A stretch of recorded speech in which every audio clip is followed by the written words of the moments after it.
Recharge खत्म होने के बाद आउटगोइंग के साथ साथ इनकमिंग कॉल का भी बंद होना। सर, जब प्रीपेड प्लान एक्सपायर होता है या मोबाइल रिचार्ज की वैलिडिटी खत्म होती है तो आपकी आवाज बंद कर दी जाती है। फोन मेरा, सिम कार्ड मेरा, नंबर मेरा। तो सर, रिचार्ज खत्म होने के बाद आउटगोइंग कॉल बंद होना समझ आता है, लेकिन इनकमिंग कॉल बंद होना सरासर मनमानी है।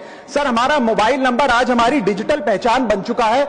एसेंशियल कम्युनिकेशन जैसे कि UPI payment, banking, OTP, train ticket OTP, PAN, Aadhaar authentication, interview का कॉल, हॉस्पिटल का कॉल, मां बाप का गांव से कॉल, तमाम चीजें इनकमिंग कॉल और इनकमिंग एसएमएस से आती है और वो इसलिए बंद कर दिया जाता है कि इंसान एक रिचार्ज कराना भूल गया।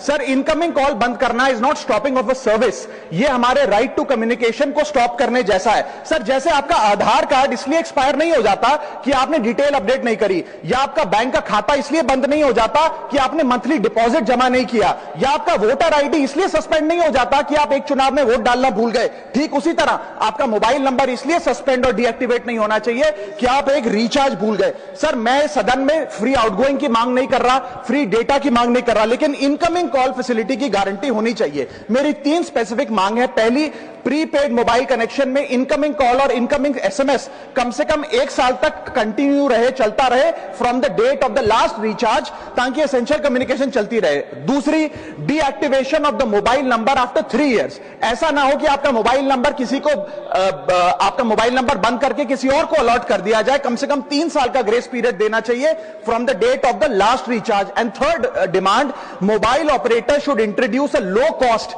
Incoming only plan. वो लोग जो सिर्फ इनकमिंग के लिए फोन रखते हैं उनके लिए, जैसे कि 10 रुपए में 180 दिन की इनकमिंग कॉल की फैसिलिटी, इस प्रकार की स्कीम्स मोबाइल ऑपरेटर को लानी चाहिए। दूसरी समस्या जो प्रीपेड कस्टमर्स फेस करते हैं वो है टेलीकॉम ऑपरेटर का 28 दिन का मंथली रिचार्ज। साल में सर महीने 12 होते हैं, लेकिन 28 दिन की रिचार्ज के माध्यम से 13 टाइम्स रिचार्ज कराना पड़ता है। कैसे सर? 28 दिन into 13 times is equal to 364 days. ये एक बड़ी क्लेवर स्ट्रैटेजी है जिसके चलते आपको फीलिंग 30 दिन की देते हैं, लेकिन आपसे डीलिंग 28 दिन की करते हैं। सर, दुनिया में हर जगह बिलिंग साइकिल कैलेंडर मंथ के हिसाब से होती है, 30 या 31 दिन। आपको मंथली सैलरी, लैंडलॉर्ड का रेंट, बैंक की ईएमआई, बिजली पानी गैस का बिल, तमाम चीजें 30 या 31 दिन के महीने के हिसाब से होती हैं। लेकिन ये मोबाइल ऑपरेटर, टेलीकॉम ऑपरेटर 28 दिन के महीने के हिसाब से आपको रिचार्ज प्लान बेचते हैं, ताकि साल में एक अतिरिक्त रिचार्ज आपको मिल जाए।